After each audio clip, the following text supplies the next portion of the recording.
Bismillahirrahmanirrahim. Assalamualaikum warahmatullahi ta'ala wabarakatuh. Waalaikumsalam. Alhamdulillahi rabbil alamin. Nahmaduhu wa nasta'inuhu wa nastahdihi wa nastaghfiruh. Wa na'udzu billahi min shururi anfusina wa min sayyiati a'malina. Man yahdihillahu fala mudilla lahu wa man yudlil fala hadiya lahu. أشهد أن لا إله إلا الله وحده لا شريك له وأشهد أن محمدا عبده ورسوله سبحانك لا علم لنا إلا ما علمتنا إنك أنت العليم الحكيم رب اشرح لي صدري ويسر لي أمري واحلل عقدة من لساني يفقهوا قولي آمين. فإن أصدق الحديث كتاب الله وخير الهدي هدي محمد صلى الله عليه وسلم وشر الأمور محدثاتها وكل محدثة بدعة وكل بدعة ضلالة وكل ضلالة في النار. Alhamdulillah, pertama-tamanya mari bersama-sama kita memanjatkan kesyukuran kepada Allah Subhanahu wa taala di atas limpah kurnia hidayah serta inayahnya dapat kita sekali lagi hadir pada malam ini untuk kita sama-sama meneruskan sesi kuliah tafsir kita, kuliah tafsir juzul amma kita. Mudah-mudahan Allah Ta'ala melimpahkan rahmat serta keberkatan daripadanya untuk kita semua yang hadir pada malam ini.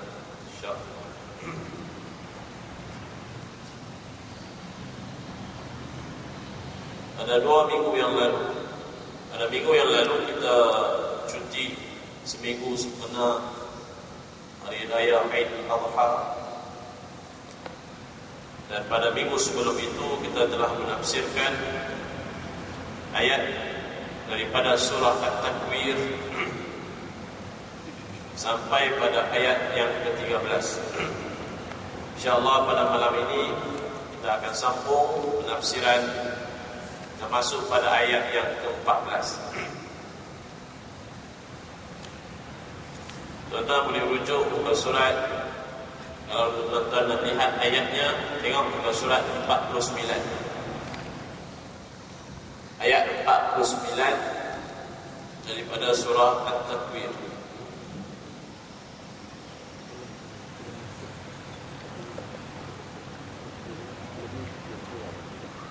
A'udzu billahi minasyaitonir rajim. Ayat yang ke-14. Alimat nafsum ma ahdarat.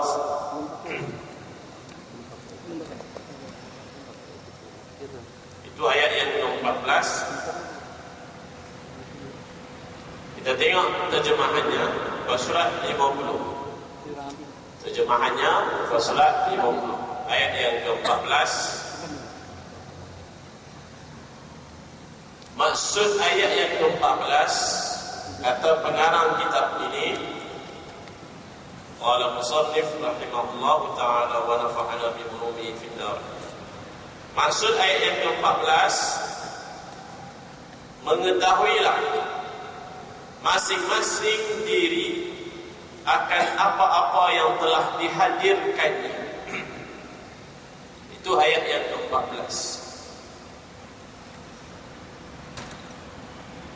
Alimat nafsum ma ahdarat. Kemudian tuan-tuan buka muka surat 54. Kita pergi kepada penafsiran.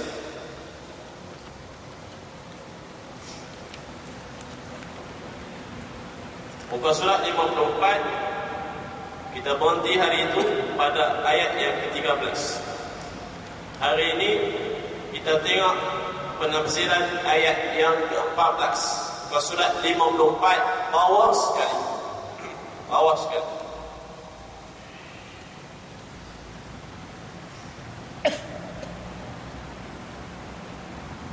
Pengarang kitab ini menafsirkan pada ayat 14. Allah Ta'ala menerangkan bagaimana terjadinya bila telah terjadi segala yang tersebut mulai dari ayat 1 sampai 13. Kata pengarang kitab ini, ayat yang ke-14 adalah jawapan kepada ayat 1 hingga ayat 13. Pada ayat 1 hingga ayat 13 hari itu, kita baca bagaimana Allah Ta'ala menceritakan tentang keadaan hari kiamat. Apabila matahari itu digulung, apabila bintang-bintang jatuh bertaburan, apabila bukit dijalankan, dicabut dan dijalankan, apabila unta-unta betina yang syarat mengandung ditinggalkan, dan apabila binatang-binatang liar dihimpun pada satu tempat, dan sampailah ayat yang ke-13, dan apabila syurga Allah Subhanahu wa Ta'ala itu didekatkan, dihampirkan kepada orang yang beriman, supaya orang beriman ini nampak apa balasannya di dalam syurga Allah Subhanahu wa Ta'ala.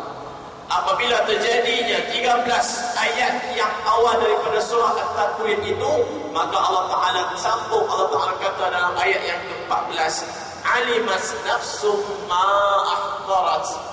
Maka apabila terjadi 13 ayat yang awal tadi, maka setiap manusia akan mengetahui, alimat, dia akan mengetahui ma ahdarat, apa yang dikerjakannya sewaktu di dunia ini.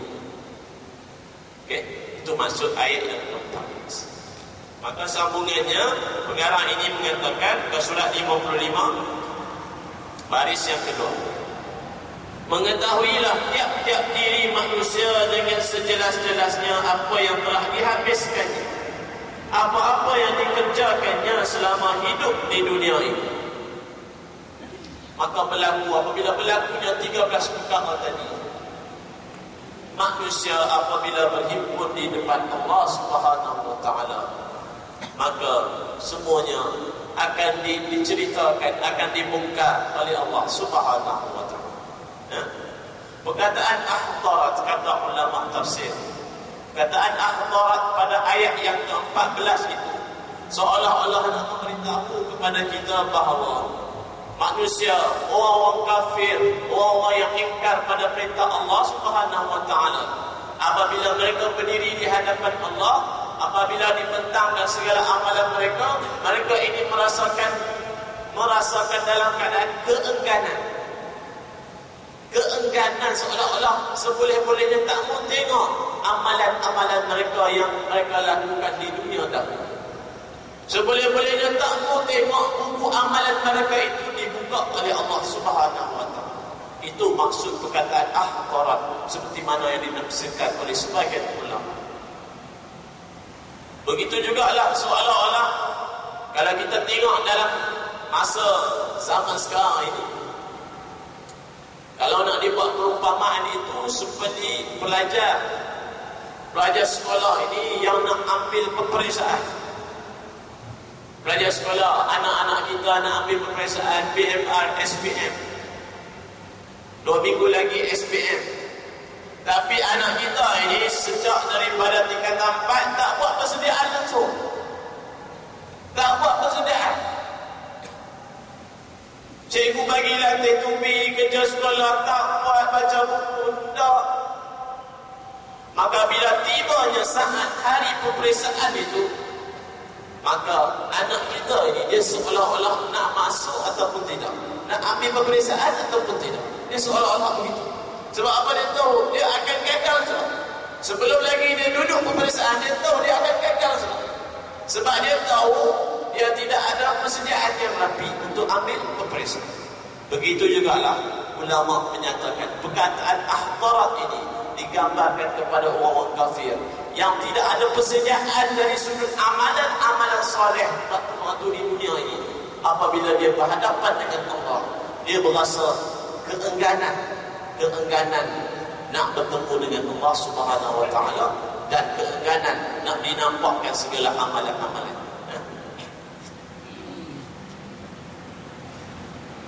Maka kita sambung seterusnya, merenggan seterusnya.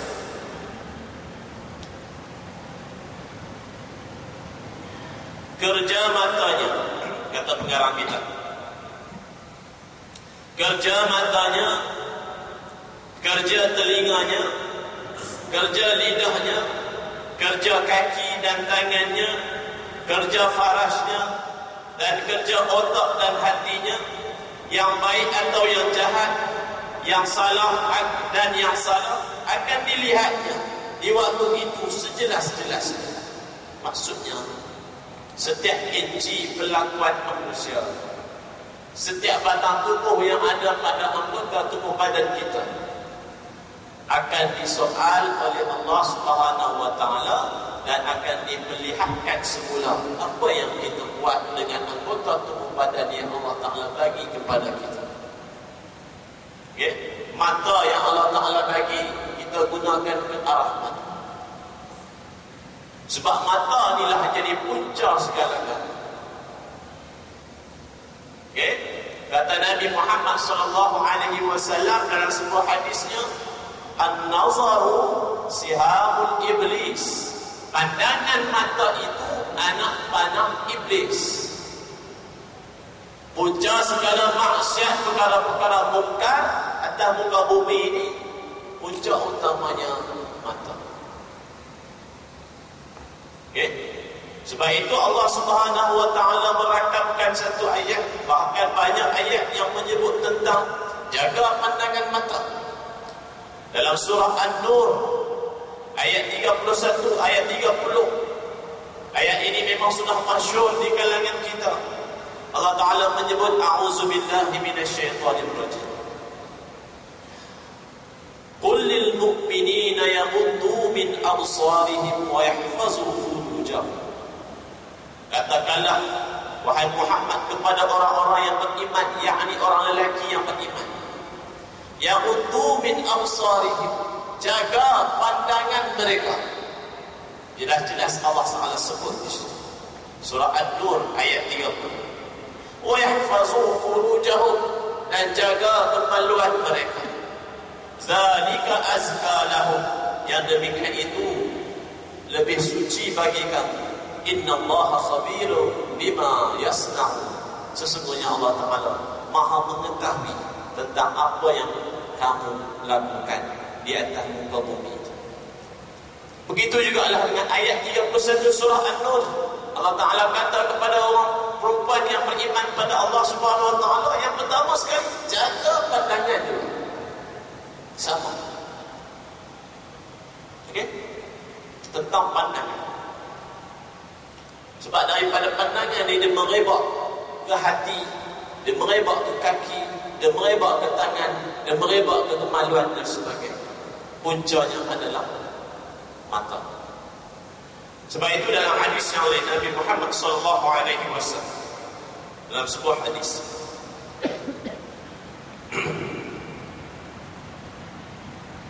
hadis riwayat Imam Muslim daripada Abu Hurairah radhiyallahu anhu, anin Nabi sallallahu alaihi wasallam,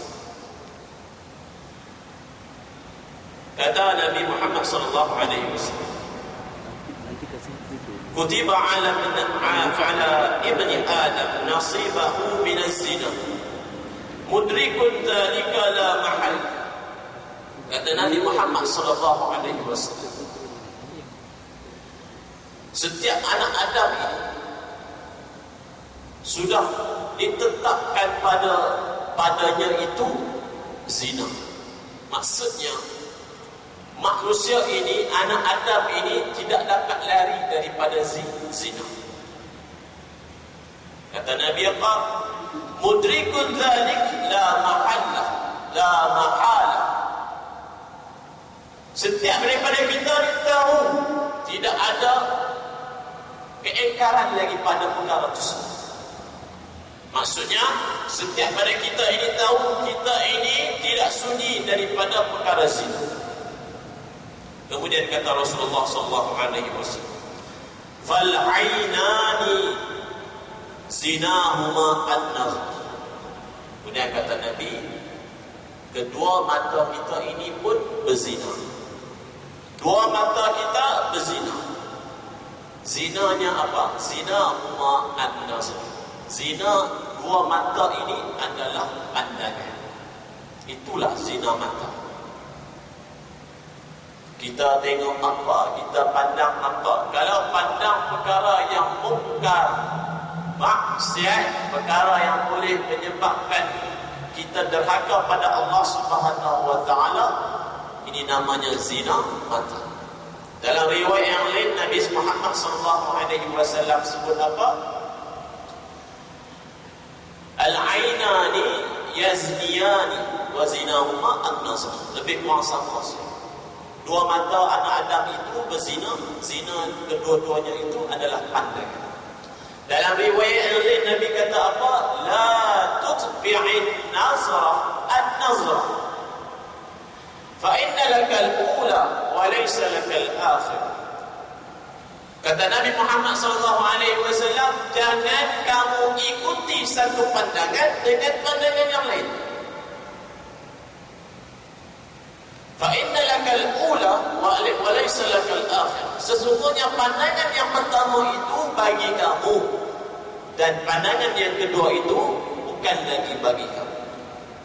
Maksud Nabi Muhammad sallallahu alaihi wasallam ialah mata kita ini kadang-kadang kita tak boleh nak jaga. Kita keluar ke pandang, takkan kita nak tunduk sepanjang masa. Kalau tunduk sepanjang masa, jam jalan accident. Orang bawa kereta semua tunduk. Sebab Nabi larang tengok, pandang, jaga pandangan. Maka kita pun jaga pandangan. Jalan tak tengok orang, jalan tak tengok jalan, bawa kereta pun tak tengok, bawa motosikal pun tak tengok depan, maka habis accident. Maka Nabi kata apa? Fa inna lakal ula. Pandangan kita kalau yang ternampak perkara-perkara maksiat itu hak kamu, maksudnya itu mudah-mudahan Allah Ta'ala ampunlah dosa pandangan yang pertama itu. Sebab kita tak boleh nak kawal. Bila kita keluar pandang, mesti kita tengok keadaan di depan kita. Bila kita jalan itu, ternampak juga. Apa Allah yang tak tutup aurat, yang menedahkan auratnya, mata kita ni ternampak. Maka Nabi kata, fa innalakal ula, pandangan yang pertama itu bagi kamu. Mudah-mudahan Allah Ta'ala ampun dosa. Apabila tengok ternampak kali yang pertama itu, maka walaysa lakal akhirah, pandangan yang kedua itu tidak dibenarkan sudah. Maka alihkanlah pandangan yang kedua. Okey. Bila ternampak kali yang pertama itu dimaafkan, pandangan yang kedua itu alihkanlah ke tempat yang lain. Okey. Jangan pula pandangan yang pertama tu bilang ustaz pandangan pertama tu dimaafkan, dia kasih lama. Pandangan yang pertama bilangnya pandangan yang pertama itu hak kamu, dia kasih lama sedikit, kemudian baru dia alihkan pandangan. Ada juga orang jawab begitu. Maka ini perkara-perkara yang boleh membawa kita kepada zina.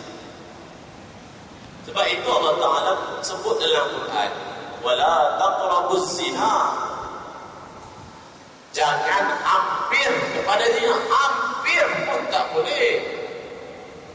Allah Ta'ala tak kata wala tazniyan, jangan kamu berzina. Allah Ta'ala kata jangan hampir kepada zina. Apa perkara hampir pada zina? Ini pandangan. Sekarang ni kita tak boleh nak kawal pandangan mata. Setiap hari buka internet, macam-macam keluar. Bukan kita buka, tiba-tiba ada keluar, ternampak. Maka zaman sekarang ni memudahkan, teknologi memudahkan, tetapi kalau silap guna, dia merosakkan. Sekarang ni zina mata ni memang tak boleh kawal. Kita pun risau. Anak-anak kita ni macam mana? Dulu boleh bercakap, boleh dengar suara. Ada telefon, ada headset, boleh bercakap dengan suara. Teknologi sekarang bukan hanya boleh dengar suara, boleh nampak juga. Depan mata kita tu, kita boleh bersembang dan nampak dia depan mata kita. melalui talian internet. Okay. Ya. Apa dipanggil apa tu? Skype. Okay. Skype. Apa?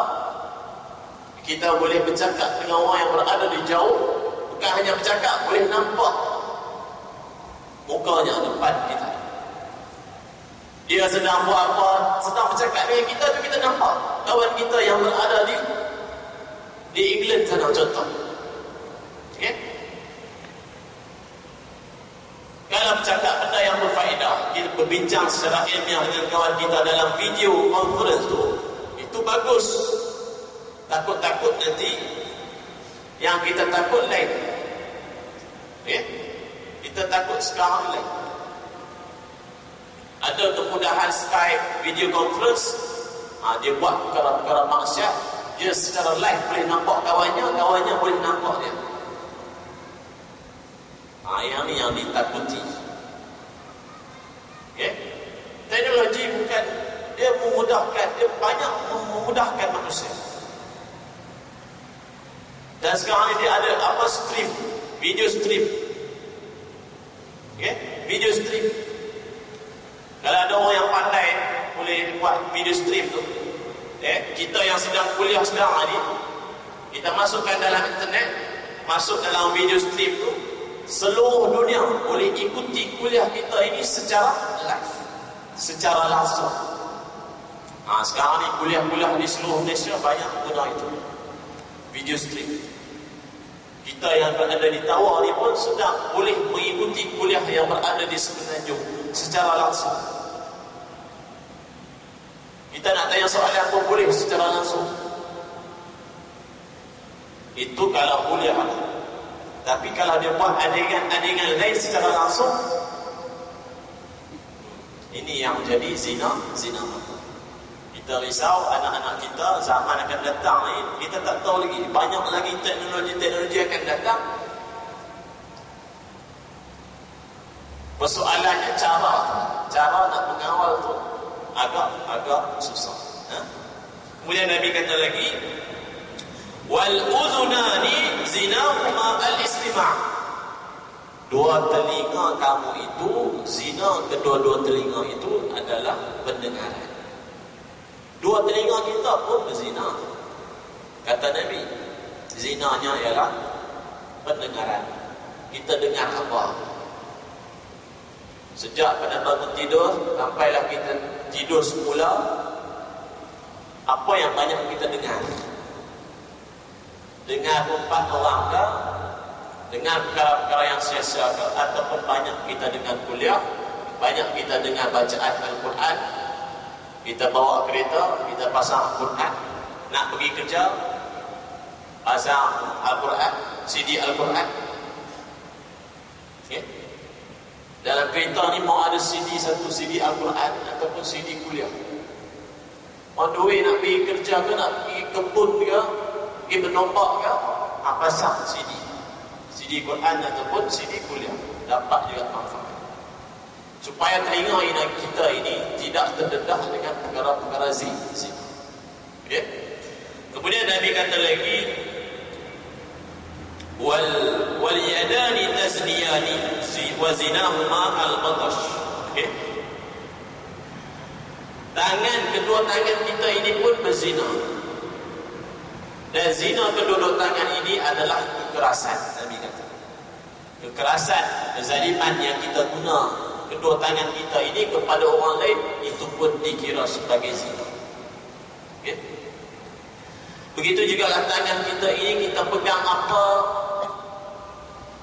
okay, kita ambil apa,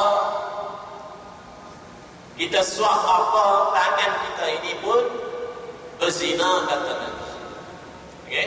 Maka jagalah baik-baik tangan kita. Wal rijlani tazniyani wa zinahuma al-mash. Dua kaki kita ini pun berzina, kata Nabi Muhammad sallallahu alaihi wasallam. Dan dua kaki itu zinanya adalah berjalan. Jalan ke mana? Jalan ke masjid ke? Jalan ke surau ke? ataupun jalan ke tempat-tempat maksiat. Jalan ke STC ke, jalan ke Dobek ke, jalan ke tempat pusat mulut ke, okey, maka itulah zina bagi kaki. Okay? Kemudian kata Nabi, wal qalbu yahwi wa yatamanna. Hati kita ini berkeinginan. Hati ini sentiasa berkeinginan. Wa yatamanna, sentiasa bercita-cita. Wa yusaddiqu dzalik al-farj. Hati ini bila dia nak sesuatu, bila hati kata ya, maka kata Nabi, wa yusaddiqul farj, maka faraj, kemaluan kita akan membenarkan apa yang hati kita ini kata ya.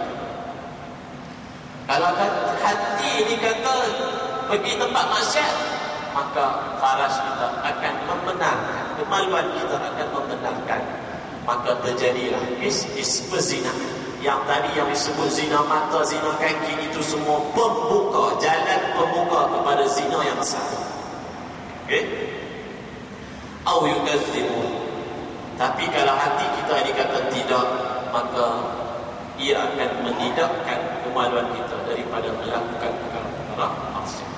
Maka intipatinya, kuncinya adalah hati manusia.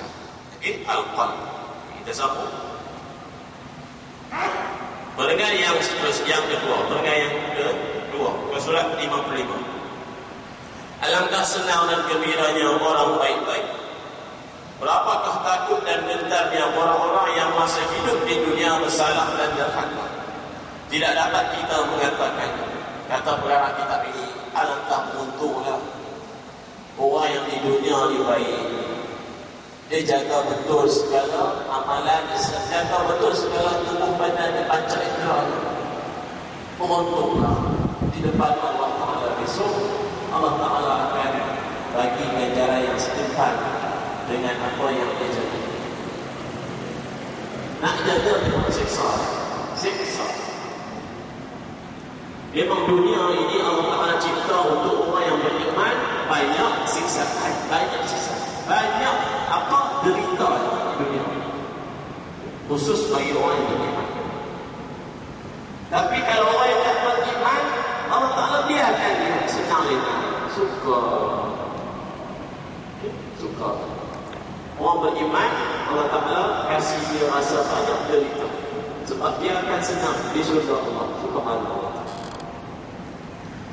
Seterusnya, perkara yang seterusnya, sebab itu tiap-tiap kita selama hidup di dunia, janganlah malas dan sekali berbuat baik dan beramal soleh.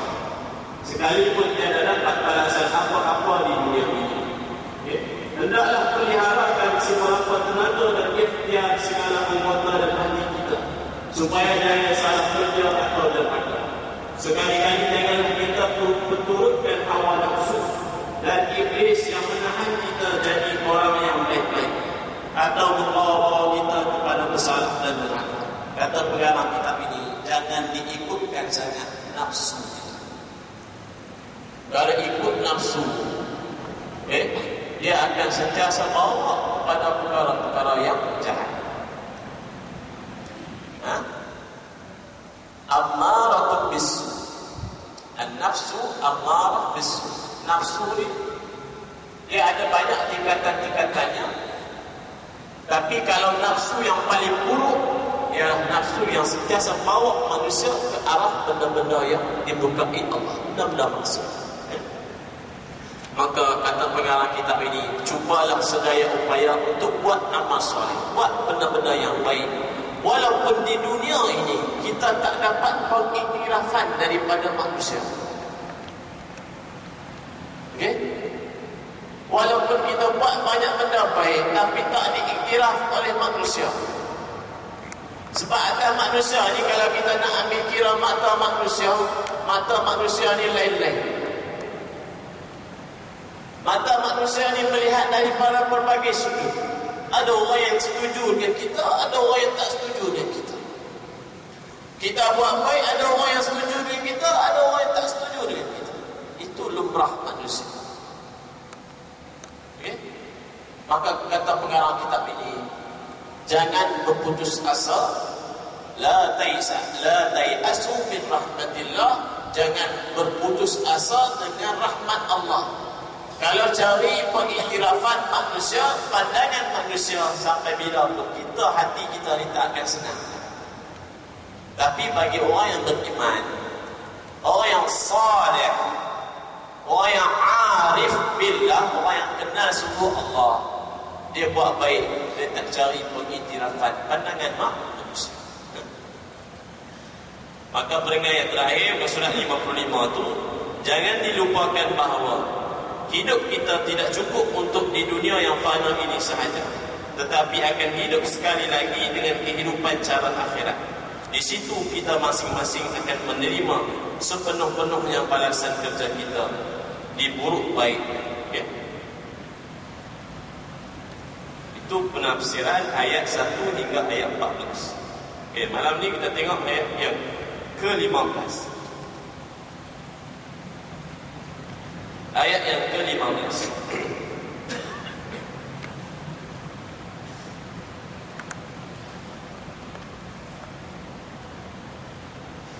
Allah Ta'ala menyebut, a'udzubillahi minasyaitanir rajim.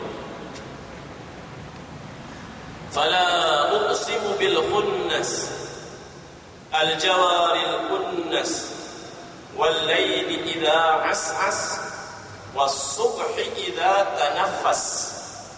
Kita tengok sampai ayat yang ke-18 dah. Okay, ayat yang ke-15. Fala uqsimu bil khunnas.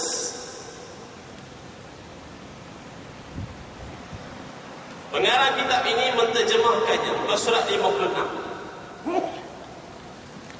Maka tidak bersumpah saya dengan bintang-bintang yang pergi datang. Itu penafsirannya ataupun terjemahan pengarang kita.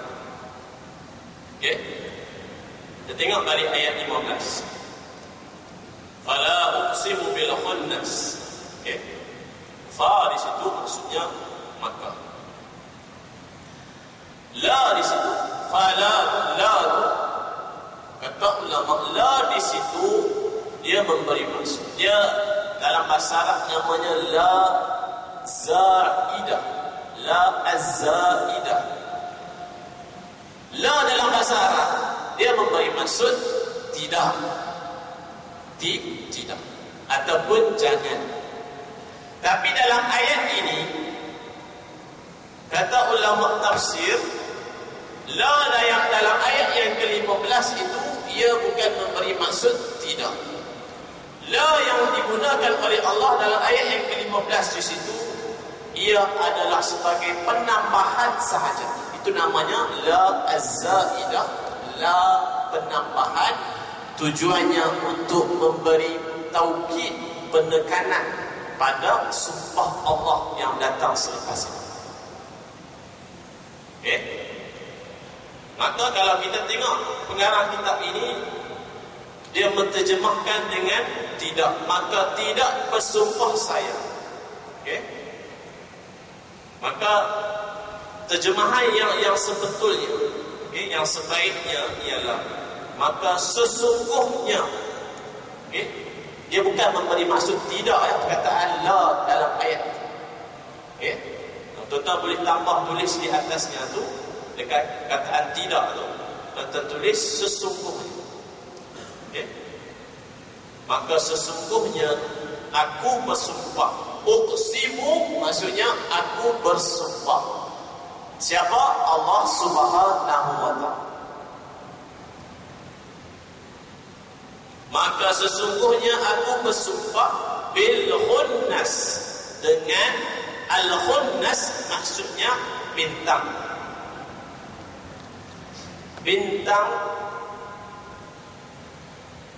kata ulama, bintang yang muncul pada malam hari dan hilang pada siang hari. Itu maksud khunnas. Okay? Dia punya kata apa? Tunggalnya ialah khanis. Okay? Khanis maksudnya sesuatu yang hilang kemudian timbul. Itu maksud khanis. Khunnas itu jamak kata majmu', memberi maksud bintang-bintang Allah Subhanahu wa taala yang sekejap muncul pada malam hari, kemudian pada penghujung malamnya dia akan hilang sebelum munculnya waktu subuh. Okay. Maka Allah Ta'ala kata, sesungguhnya aku bersumpah dengan bintang-bintang yang muncul dan yang hilang. Okay. Ayat yang ke-16 Allah Ta'ala kata Al-Jawaril Kunnas. Al-Jawaril Kunnas, kata pengarang kitab ini, kita tengok muka surat 56. Ayat yang ke-16 diterjemahkan dengan yang berjalan lagi bersembunyi. Okay. Ini pun bintang juga. Allah Ta'ala bersumpah dengan bintang juga. Al-Jawar, bintang, kata ulama, bintang yang bergerak secara pantas. Bintang yang bergerak secara pantas. Al-Kunnas maksudnya bintang yang dilitupi, yang bersembunyi apabila terbitnya fajar pada waktu pagi. Okay. Pada malam hari kita nampak bintang. Apabila nak dekat subuh, maka bintang ini dia menghilang ataupun seolah-olah dilitupi dengan sesuatu sehingga kita tak nampak semua. Okay, bintang tersebut. Kemudian kenapa Allah Ta'ala bersumpah dengan bintang? Kenapa Allah Ta'ala bersumpah dengan bintang? Kata ulama-ulama tafsir, pertamanya ialah tujuan Allah Ta'ala datangkan sumpah dengan bintang dalam ayat yang ke-15 ini. Yang pertama ialah untuk nak memberi penekanan, memberi kesungguhan, nak memberi taukid, penekanan bahawa Al-Quran, ayat-ayat Al-Quran yang Allah Ta'ala akan sebut pada ayat-ayat yang berikutnya ini, ayat-ayat Al-Quran ini memang benar-benar daripada Allah Subhanahu wa taala.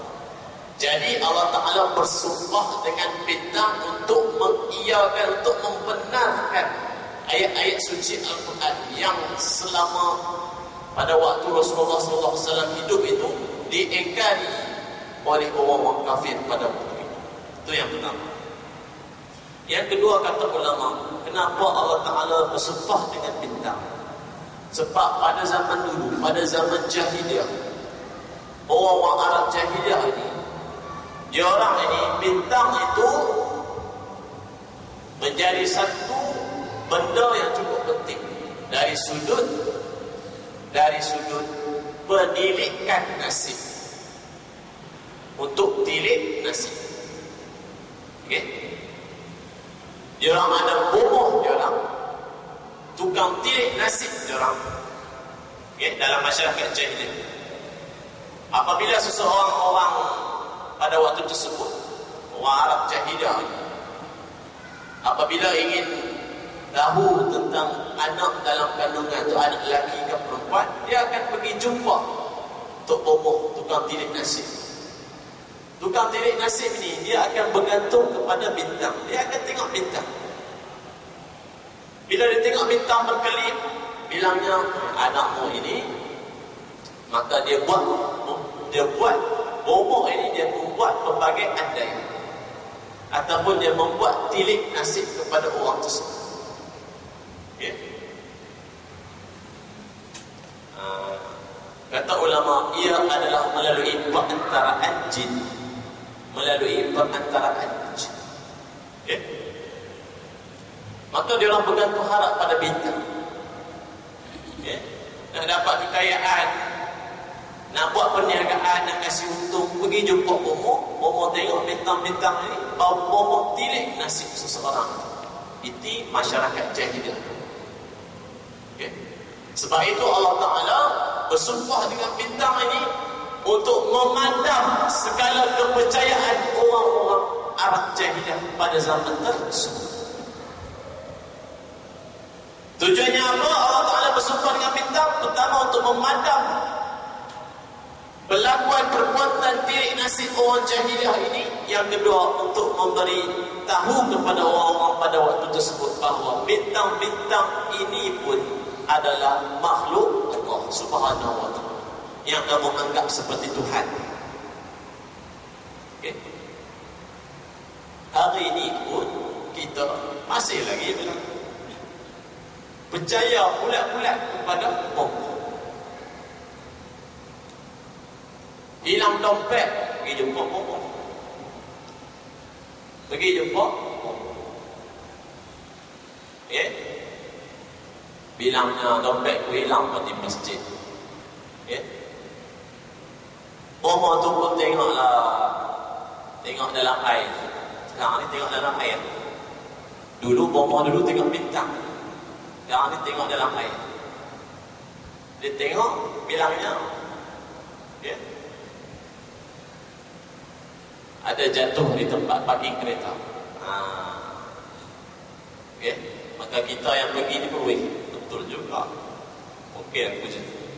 Waktu keluar daripada kereta tu, tersilap langkah, jatuh dompet. Okay. Maka bomo tu bilang kau pergi tengok di tempat parking kereta tu. Di sekian-sekian tempat, bawah pokok sekian-sekian, ada di sebalik, di celah-celah batu. Okay. Kita pun besoknya tu pergi tengok-tengok, memang betul ada.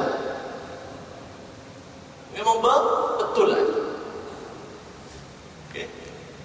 Maka kita pun percaya bulat-bulat pada bomoh tersebut.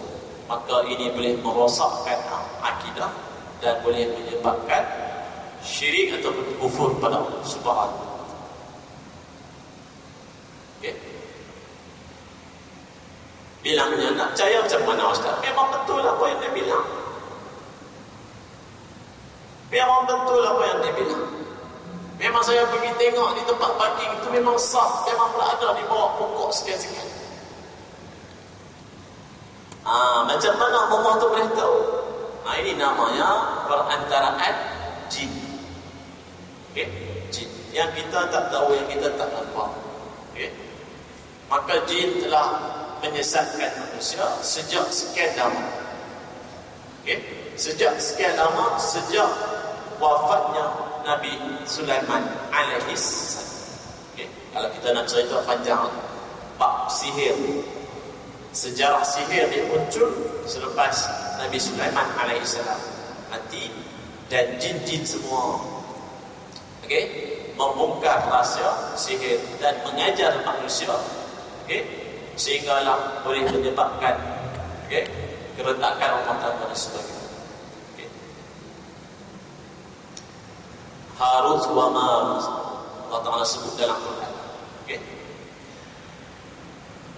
Itu tentang Allah Ta'ala, mengapa Allah Ta'ala bersumpah dengan bintang-bintang yang ada di angkasa. Kemudian ayat yang ke-17 Allah Ta'ala menyatakan demi malam. Ayatnya Allah Ta'ala sebut wal-laili idza as'as, wal-laili idza as'as. Ayat yang ke-17, demi malam bila malam itu pergi. Okay. Allah Ta'ala bersumpah lagi dengan malam, demi malam apabila ia pergi. Sebagian ulama kata penafsiran ayat ini memberi maksud demi malam apabila ia datang. Okay. Jadi ada dua pandangan ulama. Kata ulama yang pertama penafsirannya demi malam apabila ia datang, dan yang kedua demi malam apabila dia pergi. Okay. Ayat yang ke-18 was-subhi idza tanaffas, dan demi waktu subuh, demi subuh bila subuh itu berlanjut. Okay. Apabila perginya waktu malam, maka waktu subuh pun akan datang. Was-subhi idza tanaffas, apabila subuh itu datang, okay, ataupun terang. Kata Hamka dalam tafsir Al-Azhar, dia kata hebatnya bahasa Al-Quran. Kalau kita kita terjemahkan dengan sebetulnya ataupun word by word, terjemah perkataan demi perkataannya, maksudnya wasubhi idza tanaffas, maksudnya demi waktu subuh apabila ia bernafas. Tanaffas, waktu subuh itu digambarkan oleh Allah Subhanahu wa taala apabila ia bernafas, maksudnya mulalah kehidupan yang baru. Okay? Kata Hamka, ia memberi isyarat kepada manusia supaya teruskan kehidupan apabila waktu pagi, bila kita bernafas seperti mana waktu subuh bernafas, waktu subuh bermulanya hari yang baru, kita ini yang bangun pada waktu subuh, sebelum waktu subuh itu, maka mulalah dengan kehidupan yang baru. Kehidupan yang baru, azam yang baru, kerja yang baru, matlamat yang baru. Seperti mana waktu subuh yang menjelma dengan bentuk pernafasan yang baru, maka kita pun kena ada satu matlamat yang baru setiap pagi yang kita hidup.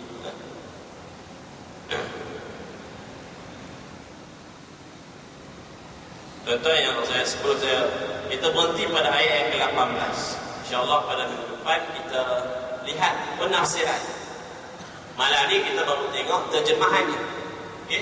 InsyaAllah pada minggu depan kita tengok penafsiran. Okay? Sebelum saya akhiri kuliah kita pada malam ini, saya sebut satu hadis tentang kepercayaan masyarakat kita ni yang masih lagi percaya pada bomoh. Okay? Kalau anaknya nak ambil exam, dia bawa pensel, bawa pemandang, pergi jumpa bomoh, bilangnya baca-baca apa sikit, okay, supaya lancar jawapan anak. Okay. Maka kata Nabi Muhammad SAW dalam sebuah hadis riwayat Abu Dawud daripada Abu Hurairah radhiyallahu anhu, kata Nabi, man ata arrafan, barang siapa yang datang berjumpa dengan bomoh. Arraf maksudnya bomoh. Arraf ni maksudnya orang yang boleh tahu benda-benda yang gaib. Bilangnya dia boleh nampak jin, dia boleh nampak roh. Sedangkan itu benda-benda gaib, gaibiyat, benda-benda gaib, bilangnya dia boleh nampak. Maka barang siapa yang datang jumpa dengan bomoh, yang mana bomoh ni boleh tahu benda-benda yang gaib, au kahinan, ataupun kita ini kalau pergi jumpa kahin. Kahin ni maksudnya orang tirik nasi. Tirik nasi. Fasaddaqahu bima yaqul. Maka kata Nabi, kalau kita percaya apa yang dia cakap, apa yang tukang tirik dia cakap, apa yang bomoh dia cakap, kita percaya sungguh-sungguh, faqad kafara bima unzila ala Muhammad sallallahu alaihi wasallam. Sesungguhnya kita telah kufur, kafir daripada ajaran yang diturunkan oleh Allah Subhanahu wa taala kepada rasul-rasul, kepada Rasulullah sallallahu alaihi wasallam. Dalam hadis yang lain Nabi kata lagi, man ata arrafan fasa'alahu an syai'in fasaddaqahu lam tuqbal lahu salat 40 yawm. Barang siapa jumpa bomoh dan dia percaya cakap bomoh tersebut, maka kata Nabi, lam tuqbal salatahu 40 yawman. Allah Ta'ala tak terima solatnya selama 40 hari. 40 hari Allah Ta'ala tak terima. 40 hari kita tunggang, kita sujud, kita rukuk, kita duduk, kita bangun awal solat subuh, rupa-rupanya tak diterima oleh Allah Subhanahu wa taala. Sebab apa? Percaya arraf, percaya bomoh. Okay? Bomoh ya. Bomoh yang banyak benda-benda khurafat. Tapi kalau kita nak pergi berubat dengan perubatan Islam itu diharuskan. Okay? Ustaz-ustaz yang boleh berubat secara Islam ini, berubat secara Islam, berubat. Okay? Bukan nak pergi tolong cari duit hilang dan sebagainya. Itu bomoh. Okay. Ada perubatan Islam itu diharuskan. Seperti mana banyak riwayat sahabat Rasulullah SAW sendiri mengubati seorang ketua kampung yang kena sengat binatang berbisa dengan surah Al-Fatihah, dan alhamdulillah sembuh serta merta. Itu juga ada riwayat sahabat Rasulullah menyembuhkan orang yang gila, yang diikat dengan rantai oleh kaum keluarganya tepi jalan. Ikat tepi jalan sebab apa? Dia tak boleh kawal sebab anaknya gila. Okay. Maka lalulah kumpulan sahabat Rasulullah selepas bertemu dengan Rasulullah. Maka penduduk ini kata, kamu ini baru saja bertemu dengan Rasulullah SAW, mesti banyak kebekatannya. Maka dia orang minta tolong, ubatilah anak aku ini. Okay. Kami tak boleh nak kawal dia semua, dirantai anaknya. Maka sahabat Rasulullah ini mengubati anak tersebut dengan surah Al-Fatihah, maka sembuh dengan izin Allah Subhanahu. Tapi kena yakin sungguh lah. Kena yakin sungguh dengan ayat Allah Subhanahu wa ta'ala. Okay. Wallahu a'lam. InsyaAllah minggu depan kita bersama. Apa yang baik itu kepada Allah Subhanahu wa ta'ala. Segala kelemahan, kesilapan, mohon ampun, maaf kepada tuan-tuan sekalian kalau terambil masa tuan-tuan sekalian. Saya mohon ampun kepada Allah Subhanahu wa ta'ala. Aku lupa ya azza wa astaghfirullahaladzim. Wassalamualaikum warahmatullahi wabarakatuh. Bismillahirrahmanirrahim. Allahumma faqihna fid din wa 'allimna at-ta'wil wa ihdinas siratal mustaqim. Siratal ladzina an'amta 'alaihim minal nabiyyin was-siddiqin wasyuhada'i was-shalihin wa hasuna ulaika rafiqa. Walhamdulillahi rabbil alamin.